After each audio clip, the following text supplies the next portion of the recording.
Good morning. We are super excited because today we are taking an electric scooter ride with a guide. We've not done a guided tour since we were in Versailles in France over a year ago.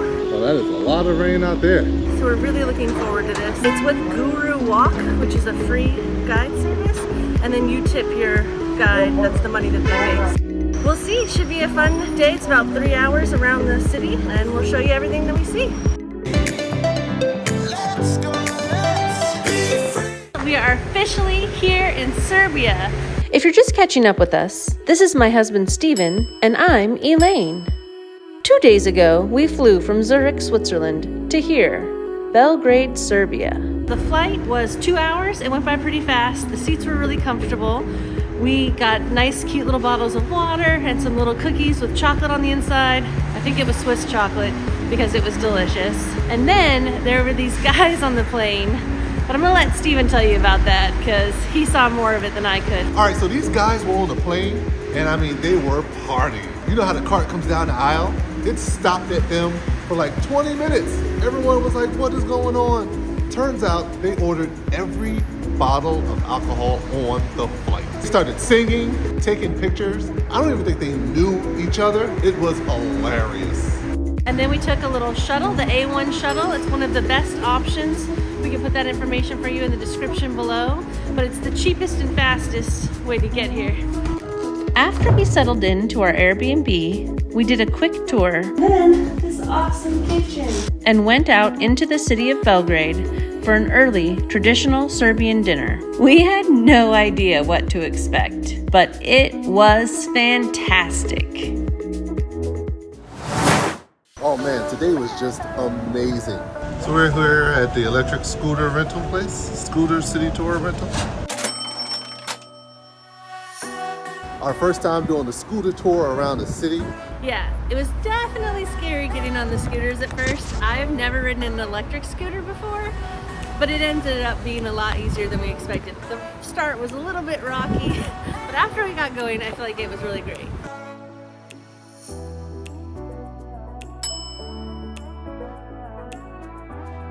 It's called Moskva, and it was built in 1906. And I mean, Marko just had lots of information and took us to places that we didn't even know were that close to one another. Across from the current presidential palace is the former palace of the Obrenović dynasty.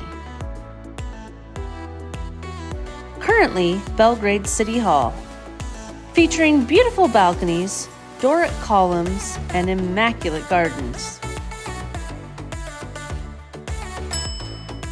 Flower Square is a charming, lively square dotted with cafes and a variety of places to relax near the statue of a famous Serbian and Yugoslavian writer. Corner, that's Nikola Tesla Museum. Nikola Tesla Museum is definitely one of the most quality museums. We take a tour of the Tesla Museum in our next video. Subscribe if you don't want to miss it. This church was dedicated to the Holy Apostle Mark, built between 1931 and 1940 in the Tasmadian Park in the center of Belgrade. After that, we're going to Republic Square. The National Assembly is a domed and porticoed parliament building with monthly public tours of inner halls, statues, and frescoes.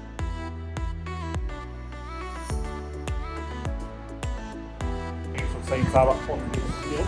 This hill is called Fracture Hill.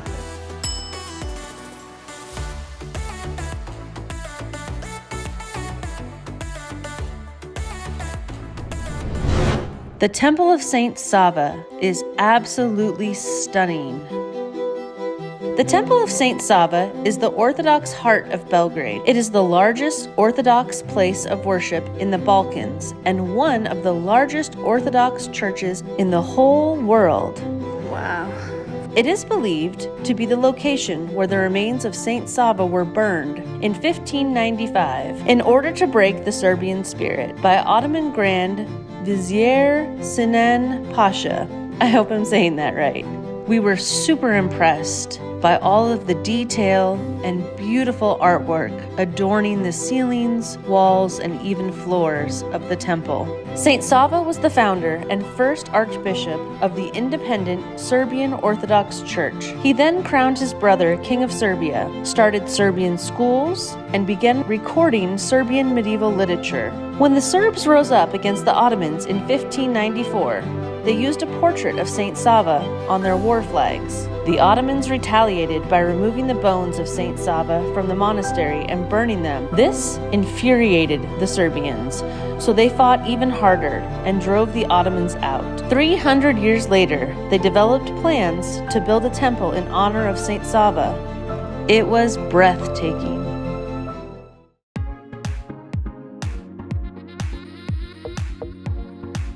The Museum of Illusions has a family-oriented visitor center with games and puzzles based around optical effects and illusions.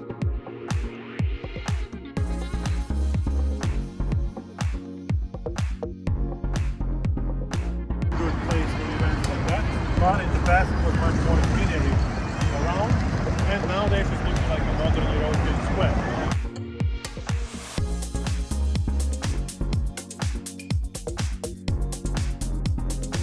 Sadly, our tour with Marko came to an end at the Belgrade fortress, which we visited yesterday and shared in our last video.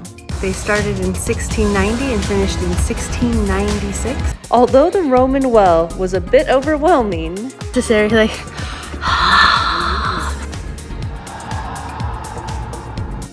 the views were absolutely stunning. If you missed it, you can check out that vlog next. After our surprising adventure back in time, These are some ferocious animals. we were starving and looking for a place to eat.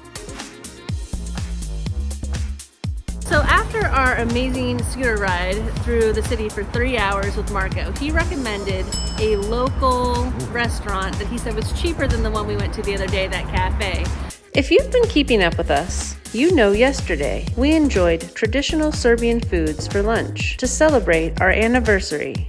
It was Balkan food, I guess, which is Serbian style food. I got minced meat, which I thought was going to be mixed together with some other things. It was massive, and it came with, what, did I get fries? No, onions and fries. It's delicious. And then Steven got... I got the sausages and fries. I absolutely love the way they do meat around here. You can tell it's right off the grill, a grill that tastes like they've been doing it for 100 years. And that's one of my favorite ways. That's one of my favorite ways of having grilled food. Just that old-fashioned, right off the fire, right onto your plate, on some fries with some onions and some mustard. Oh, just another delicious meal.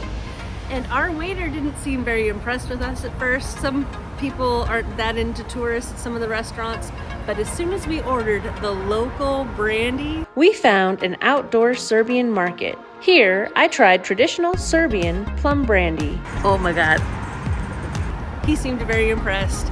There was lots of smiling. He kept talking to us. We have no idea what he was saying, but he seemed to really like that we enjoyed the local famous drink around here. I don't remember the name, but it's this. Yes, well. We don't know. We got to have some amazing Balkan food. Just delicious the way it was prepared. Just an amazing day overall. So our plan is to go back and relax, because as you can probably tell, it's getting a little dim. The sun is setting. We need to go back to our Airbnb, just take a nice shower and lay on the couch and enjoy one another. So that's it from us, day 2 here in Belgrade. Wishing you spontaneous and exotic adventures. Bye. Peace out. We're here at the Tesla Museum.